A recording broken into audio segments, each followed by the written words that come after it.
안녕하세요. 마음과 마음이 이어지는 소리의 행복한 나무입니다.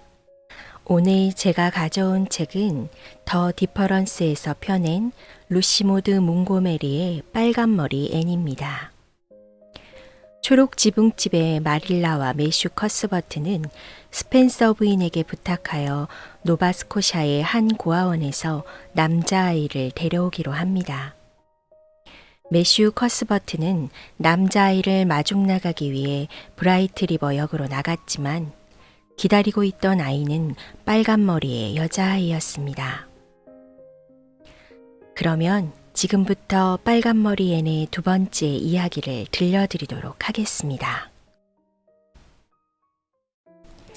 제2장 매슈 커스버트 놀라다. 매슈 커스버트가 탄 밤생말은 브라이트 리버 역까지 8마일이 넘는 길을 가뿐히 달렸다. 아늑한 농장들 사이로 난 길은 아름다웠다. 길을 따라 발삼향이 그윽한 전나무 사이를 지나치기도 했고 야생 자두나무 잎사귀가 흐드러지게 핀 나무 사이에 난 골짜기를 지나기도 했다.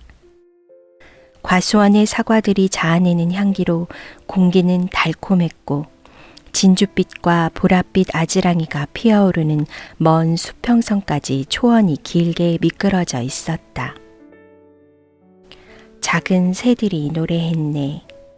마치 여름은 오늘 하루뿐인 것처럼. 매슈는 나름의 방식으로 나들이를 즐겼다. 길에서 여인들과 마주쳐서 고개 숙여 인사를 해야 하는 순간을 제외하고 말이다. 프린스 에드워드 섬에서는 잘 아는 사이든 그렇지 않든 길에서 마주치면 고개 숙여 인사를 하는 것이 관행이었다. 매슈는 마릴라와 린드 부인을 빼곤 모든 여인들이 무섭기만 했다. 속을 통 알 수 없는 존재들이 자신을 몰래 비웃는 것 같아서 영 불편했던 것이다. 어쩌면 당연한 것일지도 모른다.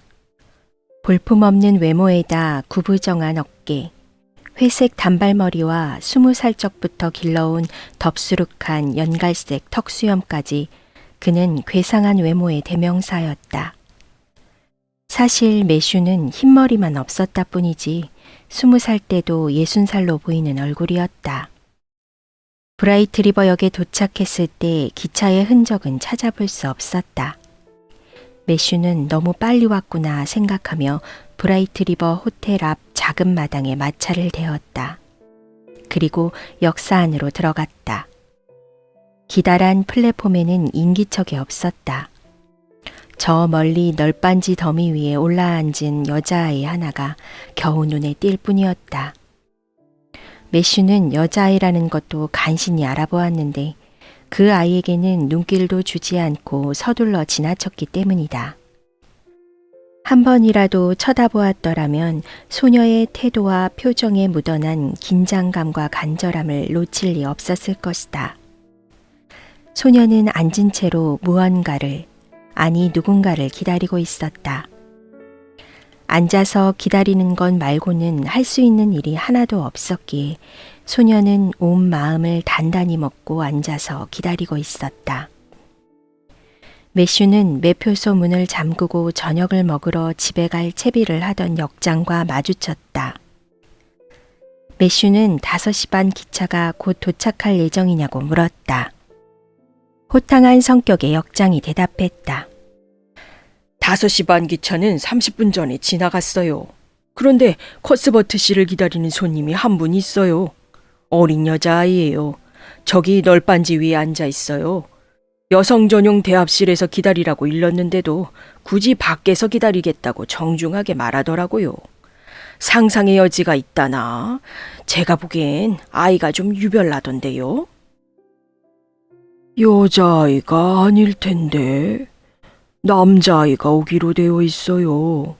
남자아이가 와 있어야 하는데 알렉산더 스펜서 부인이 노바스코샤에서 남자아이를 데려다 주기로 했거든요. 역장은 휘파람을 불었다. 무슨 오해가 있었던 것 같군요. 스펜서 부인은 저 여자아이를 데리고 기차에서 내려 나한테 맡겼어요. 당신과 당신 여동생이 고아원에서 저희를 입양했다면서 곧 데리러 올 거라고 하면서요. 내가 아는 건 그게 전부예요. 이곳에 다른 고아는 한 명도 숨겨놓지 않았어요. 그럴 리가 없는데. 매슈는 당황한 표정을 지으며 옆에서 마릴라가 함께 이 상황을 대처해주면 얼마나 좋을까 생각했다. 역장이 무심하게 말했다. 그럼 아이에게 직접 물어보시죠. 저도 입이 달렸으니 스스로 설명할 수 있지 않겠어요? 뭐 쓸만한 남자아이가 없었다든가. 역장은 배가 고픈지 이내 성큼성큼 사라졌다. 가여운 매슈는 이제 굴 속에 들어가 잠든 사자의 수염을 뽑아오는 것보다 더 어려운 일을 홀로 감내해야 했다.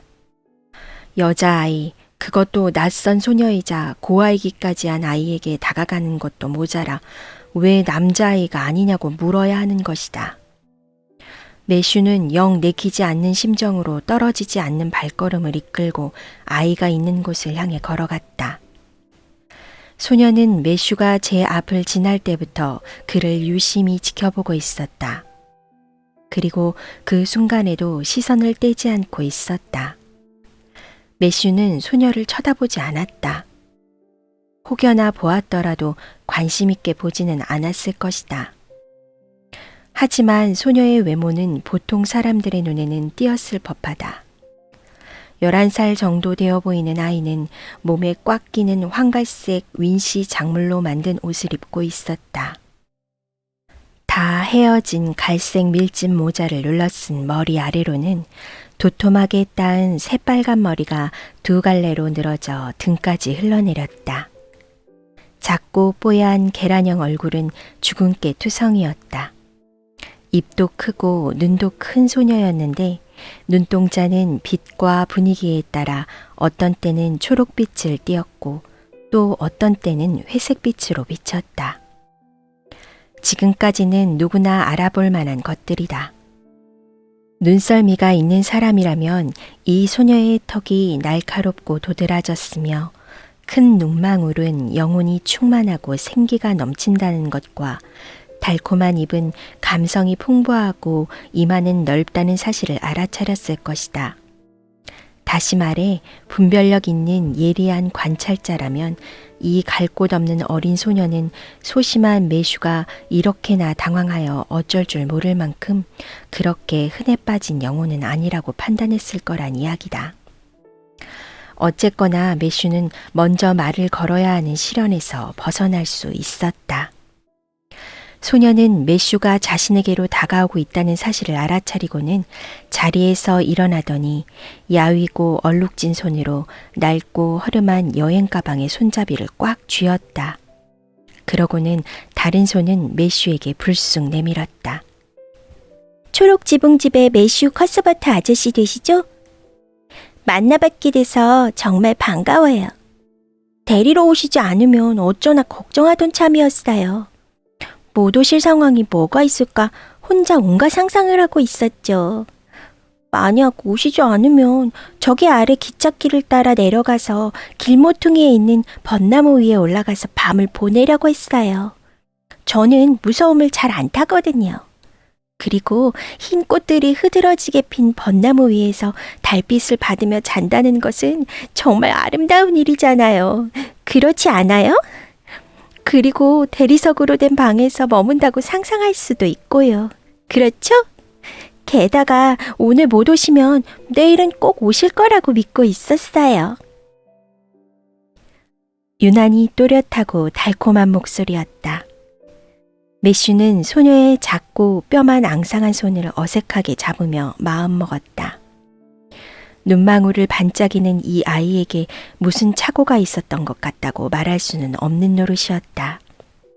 아무쪼록 일단 소녀를 집에 데려간 뒤 그 다음은 마릴라에게 떠넘길 작정이었다. 무슨 착오였던지 간에 이 아이를 브라이트 리버 역에 홀로 놔두고 갈 수는 없는 일이었다. 어떤 연유인지는 초록 지붕집에 안전히 돌아간 후에나 알아보는 편이 나을 것 같았다. 그가 쑥스러운 듯 말했다. 늦어서 미안하구나. 따라오너라. 말은 저기 호텔 마당에 있어. 가방을 주렴. 아이는 신이 나서 대답했다. 아, 제가 들 수 있어요. 하나도 안 무거워요. 제 물건이 몽땅 들어있는데도 전혀 안 무거워요. 게다가 요령껏 들지 않으면 손잡이가 빠져버리거든요. 제가 잘 다룰 줄 아니 제가 드는 편이 나아요. 이건 정말 오래된 가방이거든요. 벚나무에서 자는 것도 멋지긴 하지만 그래도 와주셔서 얼마나 기쁜지 몰라요. 마차를 타고 한참 가야 하는 거 맞죠?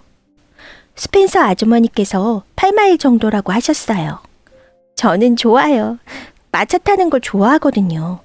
그리고 아저씨와 함께 살고 가족이 된다니 정말 근사해요. 저는 이제껏 누구와 가족이 되어본 적이 딱히 없어요. 고아원은 최악이었고요. 그곳에서는 고작 4개월 정도 있었지만 그걸로도 충분해요. 아저씨는 고아원이 어떤 곳인지 짐작도 못하실 거예요. 상상도 못할 만큼 나빠요. 스펜서 아주머니께서는 제가 말버릇이 고약하다고 하셨지만 일부러 그렇게 못되게 굴려고 한 게 아니에요. 저도 모르게 심술궂어졌다고요. 아시겠어요? 물론 고아원 사람들은 착했어요. 하지만 고아원에서는 상상거리가 없어요. 고아들이 있을 뿐이죠. 그래도 그 애들에 대해 상상하는 건 꽤 재미있어요. 예를 들자면 이런 식이에요. 아저씨 옆에 앉은 여자애가 사실은 백작의 딸이었던 거예요. 그 아이는 어릴 때 유괴를 당했죠. 하지만 유모는 그 사실을 고백도 하기 전에 죽어버려요. 저는 밤마다 이런 상상을 하곤 했어요. 낮에는 시간이 없어서 못했어요.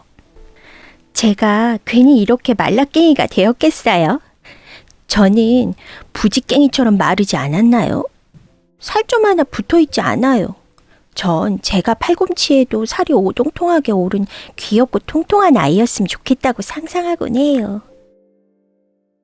대화가 잠시 멈췄다.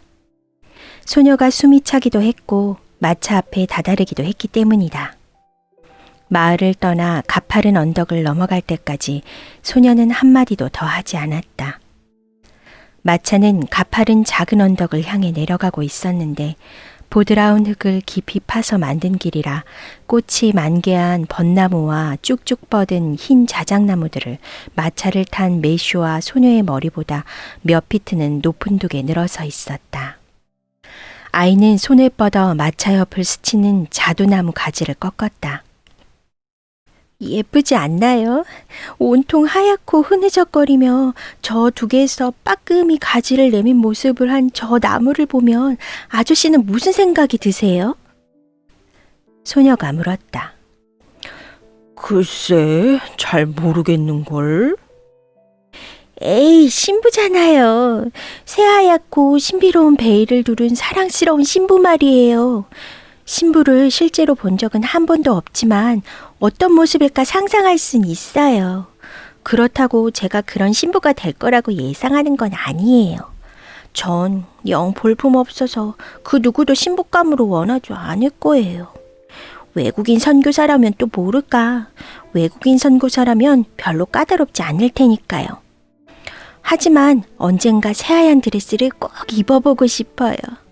그러면 세상에 더는 바랄 게 없을 것만 같아요. 저는 예쁜 옷이라면 다 좋아해요. 저는 지금껏 예쁜 옷을 가져본 적이 없거든요. 하긴 이 말은 곧 앞으로 더 소망할 것이 있다는 뜻이겠죠? 그렇죠? 그러면 멋진 드레스를 입은 제 모습을 상상할 수 있어요. 오늘 아침 고아원을 떠나올 땐 이 끔찍하게 낡은 원피스 때문에 솔직히 부끄러웠어요.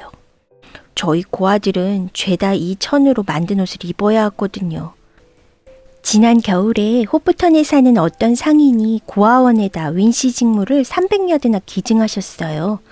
누군가는 안 팔려서 그런 거라고 쑥덕였지만 저는 그분이 마음씨가 고와서 그런 거라고 믿고 싶어요. 그렇겠죠? 역에 도착했을 때 사람들이 전부 저를 가엾게 쳐다보는 것 같았어요. 하지만 저는 이내 상상의 날개를 펼쳤답니다. 난 가장 아름다운 연하늘색 실크 드레스를 입고 있어 라고 생각하면서요. 기왕 상상할 거라면 멋진 걸로 상상하는 편이 낫잖아요.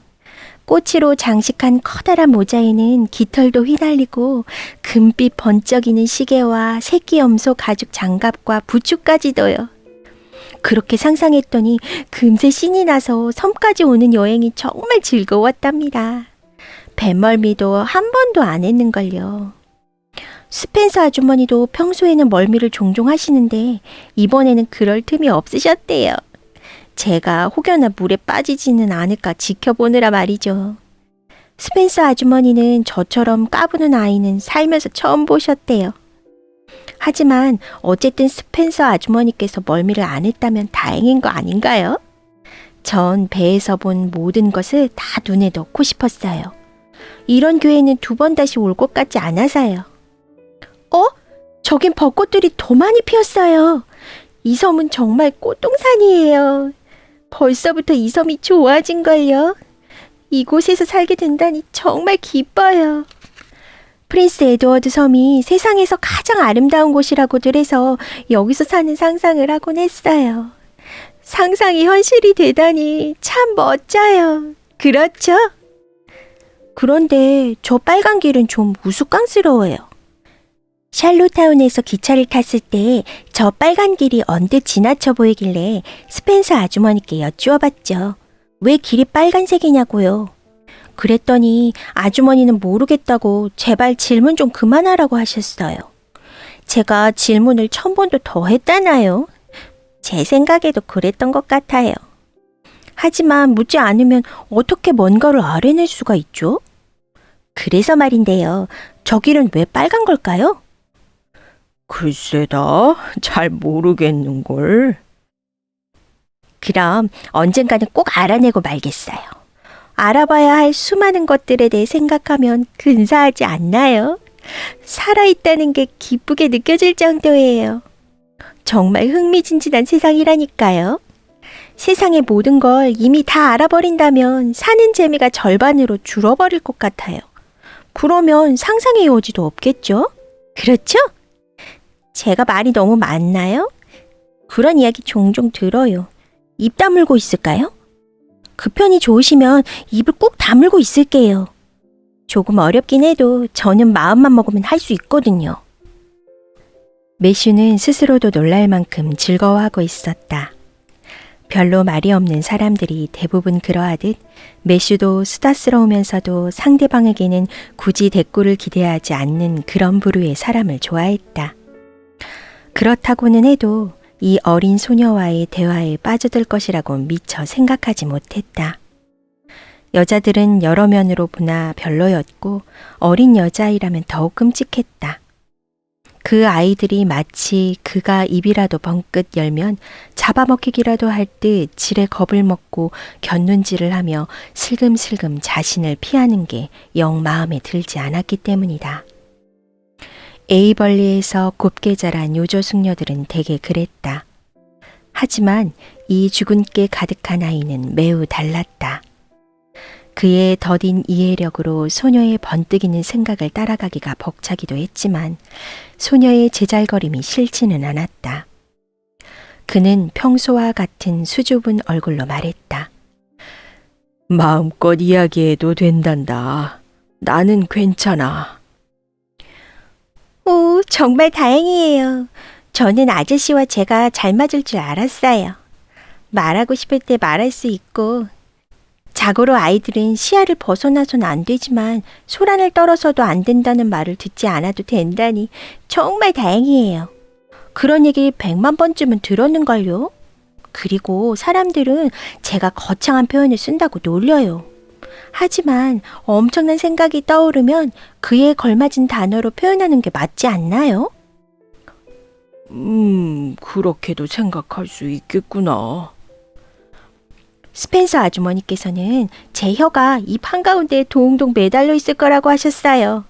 하지만 그렇지 않다고요. 분명 제 혀도 입 끝에 단단히 붙어 있어요. 스펜서 아주머니는 아저씨 댁이 초록지붕집이라고 하셨어요. 그리고 나무들로 가득 둘러싸여 있다고 하셨어요. 그 말을 듣고 얼마나 기뻤는지 몰라요. 저는 나무를 정말 좋아하거든요. 하지만 고아원에서는 나무라곤 찾아볼 수가 없었어요. 앙상하고 초라한 나무 몇 그루가 고아원 앞쪽으로 조금 심어져 있을 뿐이었죠. 그리고 그 주변에는 눈속임으로 꾸며둔 작은 나무들 뿐이었죠.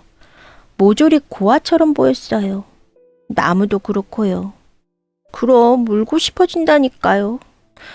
그럴 때면 나무들에게 말을 걸었어요. 가여운 꼬마 나무들아, 너희도 큰 숲에서 다른 나무들과 함께 자랐다면 이끼와 준베리 꽃들이 너희들의 뿌리 위에서 자라나고 냇물이 너희를 적시고 새들이 너희의 가지에 앉아서 놀아준다면 너희도 지금보다 한참은 더 키가 크고 울창했겠지? 하지만 이곳에 있으니 그럴 수가 없네. 나도 너희의 마음을 알아. 가여운 꼬마 나무들아, 오늘 아침 나무들을 두고 떠나오면서 마음이 아팠어요. 그런 것들에도 정이 드나 봐요. 그렇죠? 초록 지붕집 근처에도 개울이 있나요? 스펜서 아주머니께 여쭤본다는 것을 깜빡하고 말았어요. 글쎄다. 옳거니 집 바로 아래에 있단다. 멋져요. 전 개울 근처에 살아보는 게 소원이었어요. 하지만 현실로 이루어질 것이라고는 기대 안 했어요. 꿈이 항상 현실이 되는 건 아니잖아요. 물론 현실이 된다면 정말 멋지겠지만요. 그런데 지금은 거의 완벽하게 행복한 기분이에요. 그렇다고 완벽하게 행복한 기분은 아니에요. 그 이유는 아저씨는 이게 무슨 색깔 같아 보이세요? 소녀는 깡마른 어깨 아래로 따내린 길고 반짝이는 머리카락을 앞으로 당겨서 매슈의 눈앞에 들이밀었다. 매슈는 여인들의 머리색을 알아채는 데는 영 소질이 없었지만 이번에는 의심의 여지가 없었다. 붉은색이구나. 그렇지. 소녀는 따은 머리를 내려놓으며 발가락 끝에서부터 한숨을 길게 들이쉬더니 인생의 모든 슬픔을 한껏 토해냈다. 네, 빨간색이에요. 아이는 체념한 듯 말했다. 이제 제가 왜 완벽하게 행복할 수 없는지 아시겠죠? 빨간 머리로는 행복해질 수가 없다고요. 죽은 깨, 초록색 눈, 말라깽이까지 다 참을 수 있어요. 그런 건 다른 걸로 상상하면 되니까요. 제가 장미처럼 발그레한 얼굴과 사랑스럽고 반짝반짝한 보랏빛 눈을 가졌다고 상상할 수 있어요. 하지만 빨간 머리는 그렇지가 않아요. 전 정말 최선을 다해봤어요. 주문을 걸어봤죠. 내 머리카락은 떠돌이 까마귀의 날개처럼 까맣다 라고요. 하지만 그럴 때마다 그냥 빨간 머리더라고요. 마음이 찢어졌죠. 평생에 한이 되고 말 거예요. 예전에 소설책에서 평생 한을 안고 산 어떤 소녀에 대해 읽은 적이 있어요. 물론 빨간 머리 때문은 아니었어요. 금빛 머리카락이 석고 같은 이마에서부터 등까지 물결치는 소녀였어요. 그런데 석고 같은 이마가 뭐죠? 도무지 뭔지 모르겠어요. 아저씨는 아세요? 글쎄다. 나도 모르겠는걸. 매슈는 머리가 약간 어질했다. 어릴 적 친구의 꼬임에 넘어가 회전 목마를 탔을 때와 비슷한 느낌이었다. 무엇인지는 몰라도 분명 좋은 물건일 거예요. 그 여자애가 여신처럼 아름다웠으니까요. 여신처럼 아름답다는 게 어떤지 상상이 되세요? 아니, 아직 상상해 본 적이 없는걸. 매슈는 솔직하게 고백했다. 저는 아주 많이 상상해 봤어요. 만약 고를 수 있다면 여신처럼 아름답거나 어지러울 정도로 영리하거나 천사처럼 착한 것 중에 뭐가 좋으세요? 잘 모르겠는걸. 저도 그래요. 결정을 못 하겠더라고요. 하지만 어차피 이루어질 가능성이 없으니 못 고른다고 달라질 거야 없죠. 제가 천사처럼 착해질 일이 없다는 건 분명해요. 스펜서 아주머니께서 뭐라 하셨냐면요. 어머, 아저씨, 커스버트 아저씨! 그건 스펜서 부인이 한 말이 아니었다. 아이가 마차 밖으로 굴러떨어진 것도 아니었고 매슈가 아이를 놀라게 한 것도 아니었다. 그저 언덕을 넘어 가로수길로 들어섰을 뿐이었다. 뉴 브릿지 사람들이 가로수길이라고 부르는 이곳은 거대한 사과나무들이 완전히 아치를 이룬 4,500야드 길이의 고든 도로로 오래전 괴짜 농부가 심은 사과나무가 널리 퍼져서 그렇게 된 것이었다. 머리 위로는 눈송이 같은 향기로운 사과꽃들이 둥근 천장처럼 뒤덮고 있었다.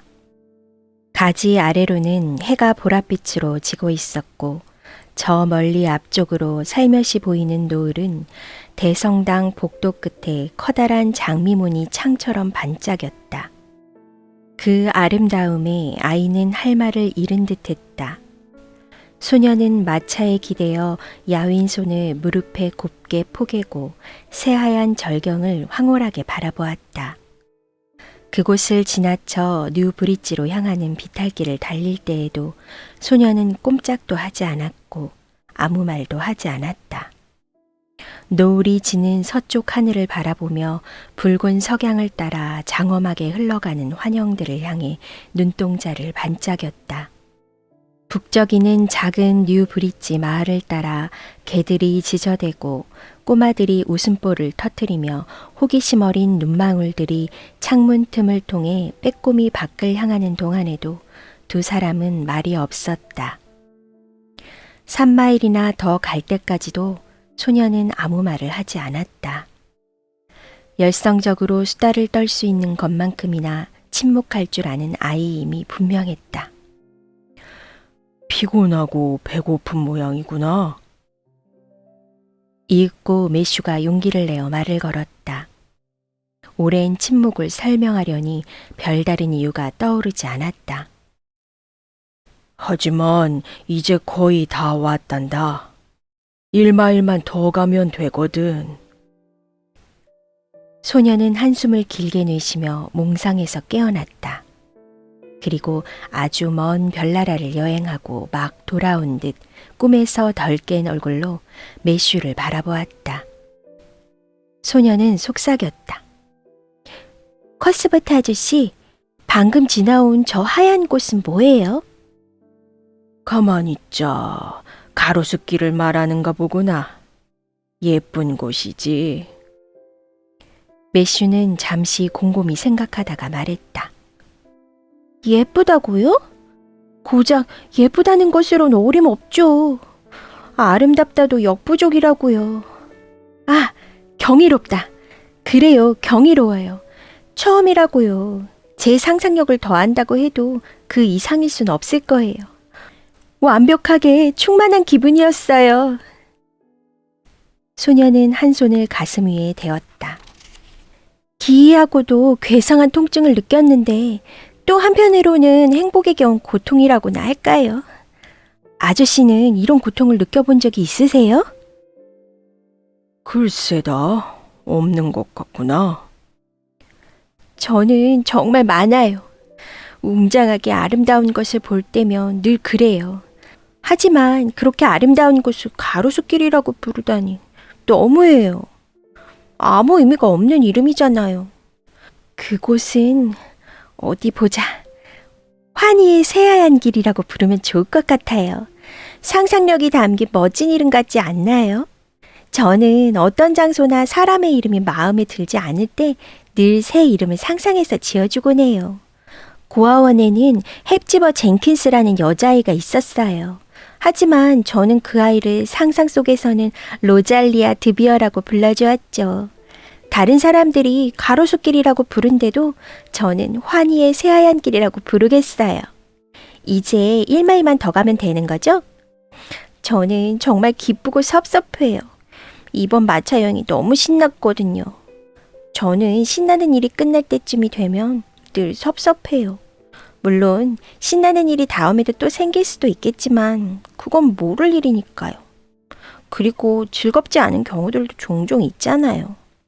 어쨌거나 제 경우엔 그랬어요. 하지만 집에 간다고 생각하니 기뻐요. 저는 집이라는 걸 가져본 적이 없어요.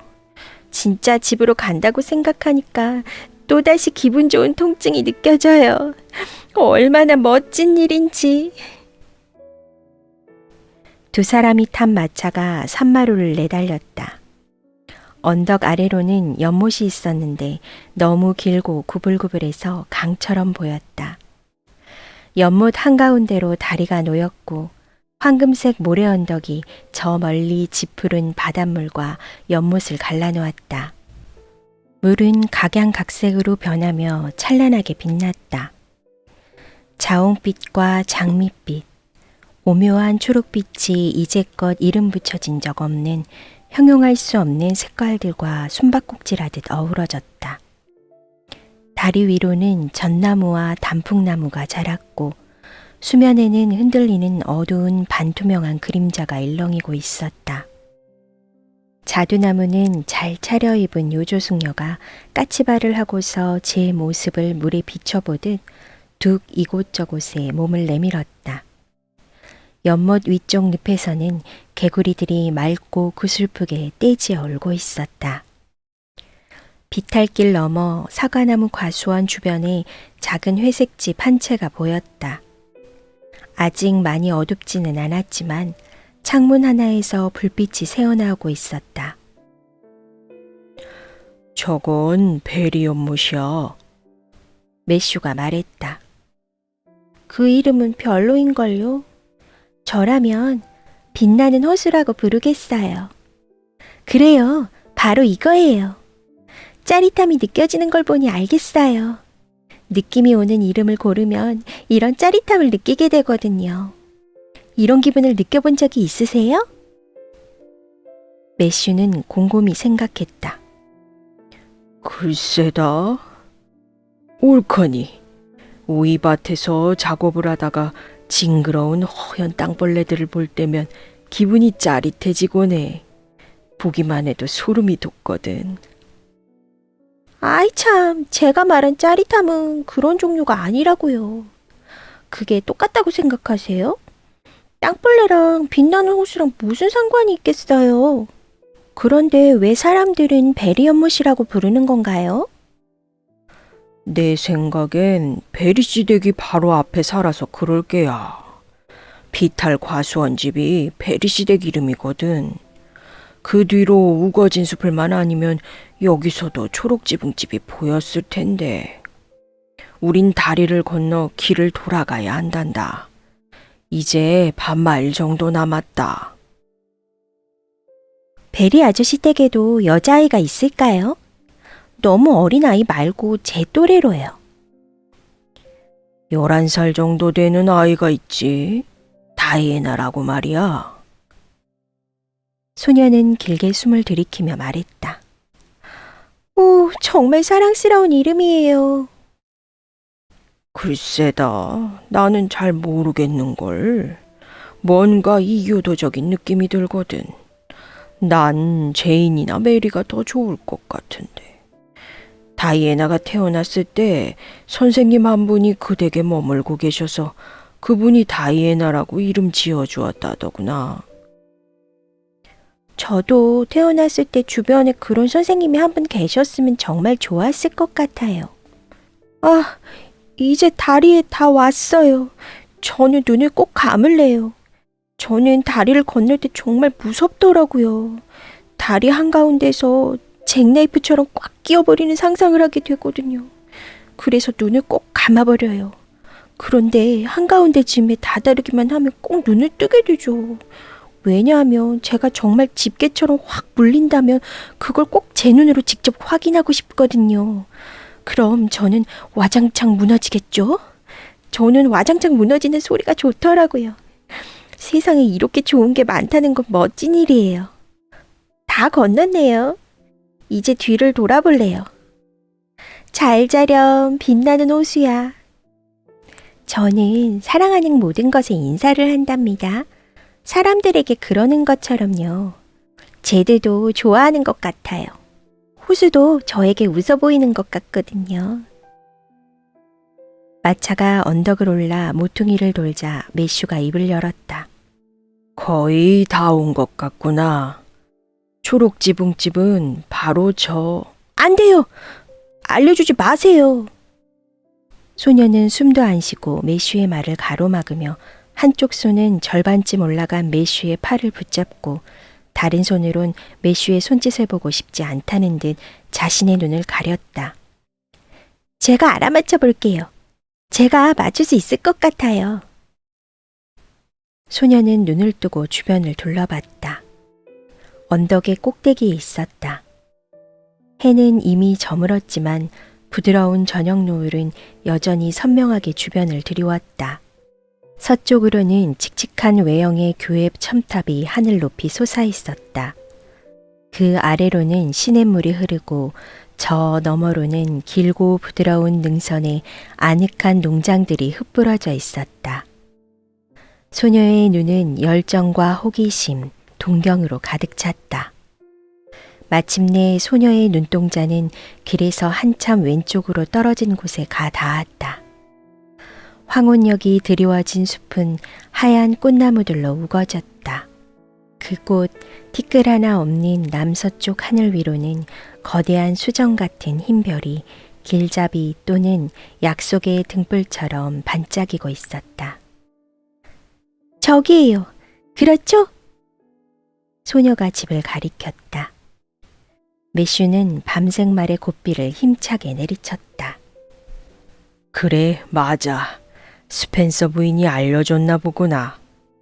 아니요, 전혀요. 스펜서 아주머니는 뻔한 말만 하세요. 그래서 도무지 그림이 그려지지 않았어요. 그런데 보자마자 바로 저기구나 하는 느낌이 왔어요. 꿈을 꾸는 것만 같아요. 제가 오늘 온종일 꼬집어대서 팔꿈치가 시퍼렇게 멍이 들어버렸을 거예요. 이따금씩 오싹한 기분이 들 때마다 이게 꿈인지 생시인지 확인하려고 제 스스로를 꼬집어보죠. 그러다 문득 이게 꿈이라면 깨어나지 않는 편이 낫겠다고 생각했어요. 그래서 꼬집는 걸 멈췄어요. 그런데 이건 꿈이 아니에요. 정말 집에 다 온 거라고요. 소녀는 황홀한 듯 긴 숨을 내쉬고는 다시 침묵으로 빠져들었다. 매슈는 다시 불안해졌다. 이 갈 곳 없는 아이가 그토록 간절히 원하는 이 집이 결국 그녀의 세상이 될 수 없다는 사실을 알려야 하는 사람이 본인이 아닌 마릴라라는 사실이 그나마 다행이었다. 두 사람은 린드 댁의 골짜기를 지나쳤다. 이미 꽤 어두워졌지만 그렇다고 린드 부인이 창밖을 통해 언덕 너머 긴 길을 따라 초록 지붕집으로 마차가 들어가는 것을 못 볼 정도는 아니었다.